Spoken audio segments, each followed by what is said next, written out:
Francis Enobore. He's the former public relations officer of the Nigerian Correctional Service. He joins us in the studios tonight to look at this issue. And from our offsite studio, we have Felix Akpoi right here in our studio, while Enobore is in the offsite studio. Well, gentlemen, very warm welcome to Newsnight. Let's start with our guest at the offsite studio, who is the former public relations officer of the Nigerian Correctional Service. Tell us, the situation on ground in Maiduguri with the escaped inmates. Some of them are known to be largely Boko Haram convicts, some who are on death row and the rest. What does that portend for the larger society? Well, thank you very much for having me in. There's no doubt that the unfortunate incident that happened in Maiduguri, talking about the flooding that led to the escape of inmates from the medium security custodial center there, portends a serious concern, danger, if I may use that language, to the society. Like you observed, some of them are high-profile inmates.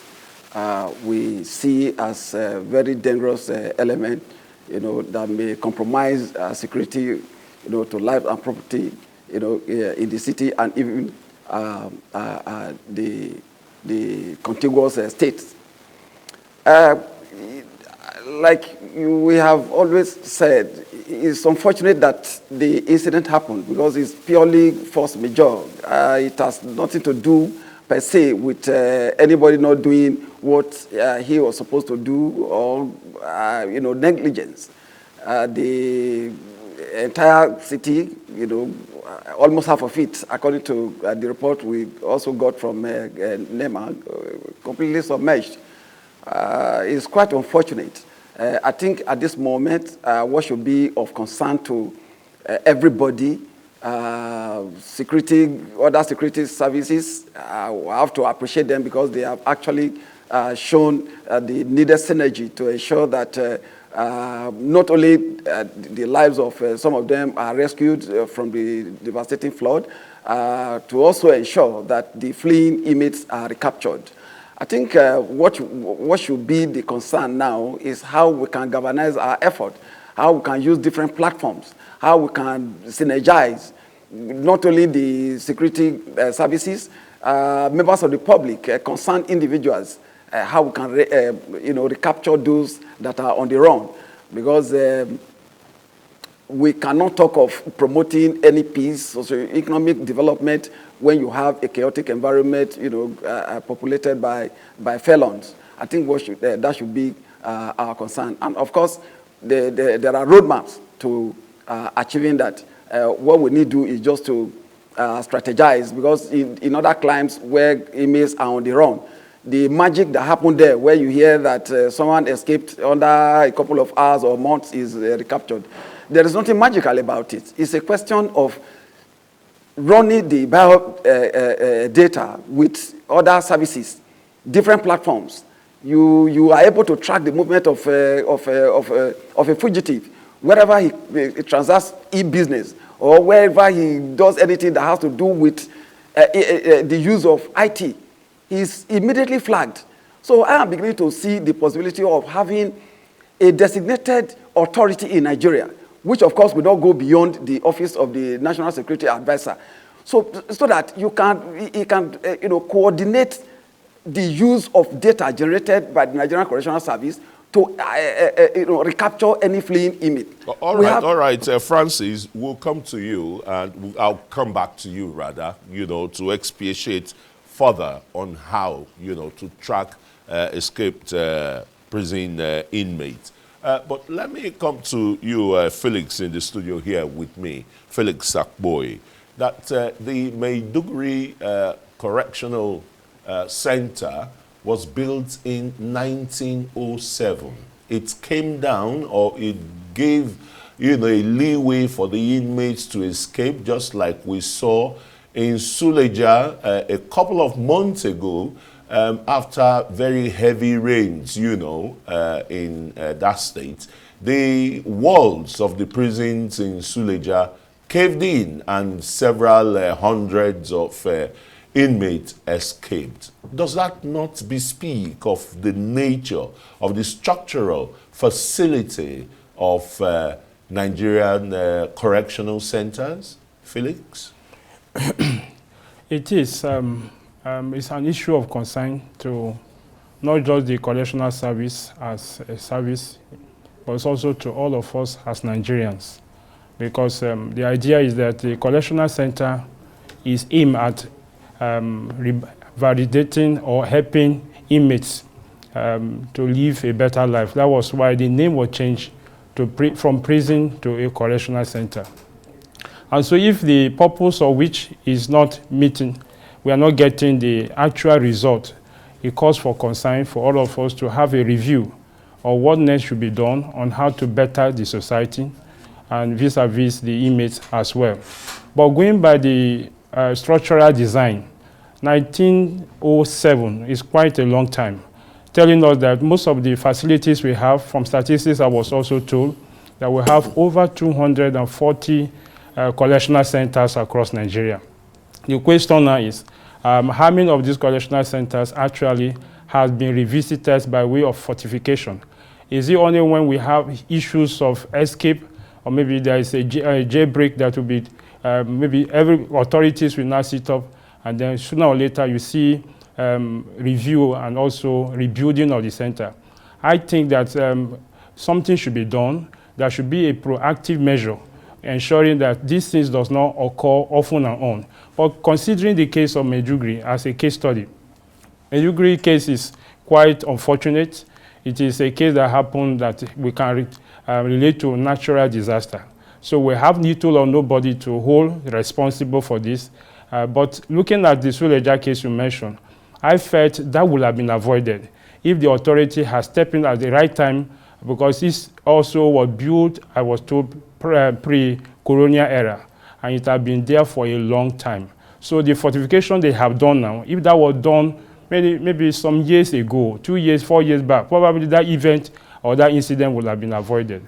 So going forward, I am of the opinion that there should be a review, not just structurally, but also review of the whole system, so as to bring in a stable and sustainable program, particularly at our correctional facilities. Thank you very much, Felix. Let's go back to Francis in our offside studio. Francis, only recently, the Minister of Interior raised the alarm after a visit to the Calabar Correctional Center. That was only last month or thereabouts, when he instituted a probe to probe the feeding conditions of the prisoners in the Calabar Correctional Center. It cannot be different from, you know, all the correctional centers in Nigeria. When you look at the structural defects or configuration of these prisons, they were either pre-colonial or colonial prisons that have not in any way been upgraded, modernized, and the rest. And they say it's, you know, one of the several reasons for the easy jailbreaks and prison collapse, if you may wish to say. What are your thoughts here? Yes, talking about the incident that happened in Calabar Custodial Center, that the Honorable Minister swiftly responded by instituting a probe into the feeding pattern there. I don't want to agree with you that it signifies what happens across board.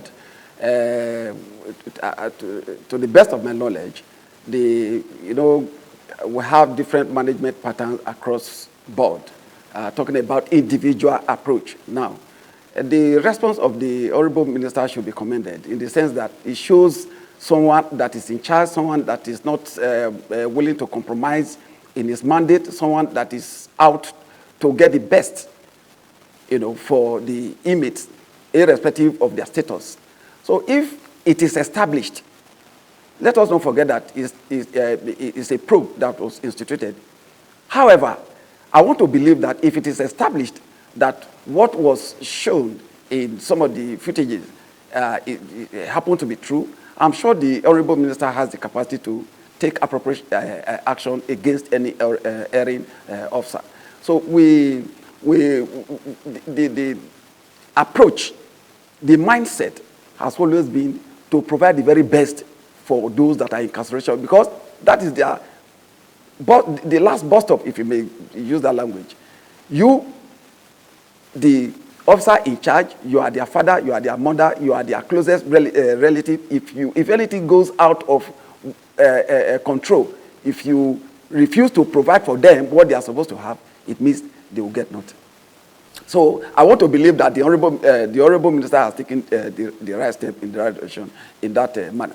But on the issue of infrastructural intervention, it is not also true that all the facilities across board have not received attention over the years. Yes, I agree that most of the, quite a good number of the facilities were constructed, way back before independence, and some of them have structural integrity already compromised.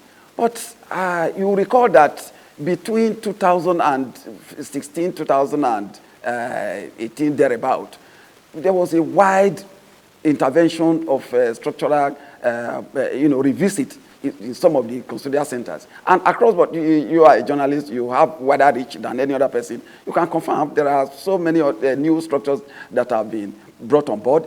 In addition to that, the 3,000 capacity ultra-modern custodial centers were also conceptualized. The one in Kanu is up and running. The one in the North Central here in the Federal Capital Territory is Asalant.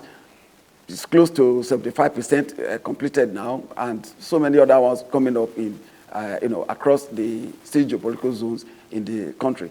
That is not to say that we are out of the woods. I have to make myself very clear. We are not out of the woods, but I don't think the system is static as it may appear. It's all right, Francis. I mean, the public will judge, but when you look at the statistics, finding shows that in 10 years, Nigeria has witnessed 20 jailbreaks. 20 jailbreaks in 10 years. And the president of the Nigerian Senate, Godswill Akpoi, blamed it on incompetence. On the part of incompetence and deceit on the part of the correctional workers. 2021 and 2022 alone witnessed no fewer than 8 prison outbreaks in Nigeria, with over 4,000 inmates escaping. Where are those inmates today? And just like the Maiduguri ones, 281, only 7 have been recovered. Francis, you may want to take this one first before we go back. Yes, Felix, sorry, Francis. I think Felix should answer this before you come in there. Thank you. Okay. These figures and statistics are very, very alarming. And looking at it from the angle of the correctional service officers, to an extent, they are trying their best, but I think more than putting weight on the officers, I'm looking at what we should do collectively. Probably the Ministry of Interior should look into. That has to do with the issue of decongestion. I am looking at it from the angle that the system or the facility have been overstretched. The number of capacity of inmates are far over the number that was meant for that facility. And as a result, there is a natural law that when a facility is overused, definitely things will happen. And that is one of the factors that is responsible behind the prison jam and break we are having here and there. So I am looking at on the ground that there should be a policy review. The Correctional Act has its own mandate. The Correctional Act, as amended 2019, spelled out 4 major objectives. Out of these 4 major objectives, 2 of them talks about rehabilitation, reformation, and reintegration. And the next one talks about non-custodial services. So I think we should also try to see how we can adopt some of the non-correctional activities in order to decongest the prison. Because I'm looking at from the angle that if the numbers are less, somehow the officers may have a thorough mandate and oversight function to oversee the number of inmates, and to a large extent, that issue of jailbreak may be reduced drastically. So I'm of the opinion that there some should of be these some reform, you know, Yes, even yeah. with the justice system Yeah. in Nigeria, because it's a combination of all these factors you've enumerated. Francis, okay, let's come to you. I was saying that 4,000 escaped prisoners are on the loose 2 years after. Where are they? Okay, thank you very much. Before I answer that, let me quickly say this. We should draw a line of delineation between jailbreak and jail attack. From our own understanding, jailbreak will connote a situation where there is a kind of internal insurrection amongst the inmates, maybe as a result of poor management that will result into agitation, and then they break open the prison and escape. On the other hand, jail attack connotes sophisticated, heavily armed group, no state actors, coming to attack a facility and releasing the prisoners. We have been, Nigeria unfortunately has been passing through some concerning security situation for a couple of years now. Almost all the agencies, including other sister security agencies and the public, everybody has been receiving a fair share of the unfortunate cake that these bad elements are distributing all over the place. In all this number of attacks or jailbreaks, if I want to use a language, that the system has experienced, there is no one you can attach to poor management of the inmates that led to the inmates themselves agitating for a breakout.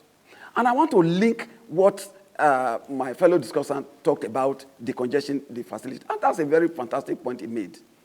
If you look at what has been happening over the years, you discover that anytime a facility is attacked by this armed group, they go straight to cells where awaiting trial persons are kept. They break into those cells and remove all the awaiting trial persons. They leave the convicted cells intact.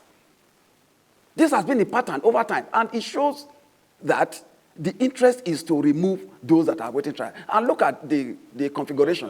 We have 70% over 30% awaiting trial to convict. Now, to come to your question about where you have to be very quick with that, yes, Francis, that is what is because important. we don't have enough time. You have to be very, very quick in making that point, all right? Yes, where they are still at large. And the only way we can recover them is to synergize our effort. Just like I said, there should be a coordinating body that will involve, we have the VIO, Vehicle Inspection Officers, we have the Nigerian Immigration Service, we have banks, we have NFIU, we have different platforms where identity of these escapees can be tracked.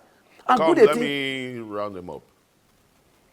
So, okay, what I'm saying is, good 18, we have the Nigerian Correctional Service with the detail, the biodata of these escapees. Why can't we have a body that will give instruction? Share data. Francis, data I think and you track should them. share data, you know. It is not the first time we're having jailbreaks, I mean prison breaks, or when the prisons collapse and you find prisoners escaping and the rest. If you share data, you'll be able to pick them up in record time. 4,000 prisoners who escaped still on the loose. I mean, that is quite alarming. Yes. Nigerians are angry over all that and the rest. But, gentlemen, I have to thank you most fervently. Francis Enobore is the former public relations officer of the Nigerian Correctional Service. And here with me in the studio, Felix Akpoi is a national director, the Real Life International Foundation. Thanks, gentlemen, for coming to Newsnight.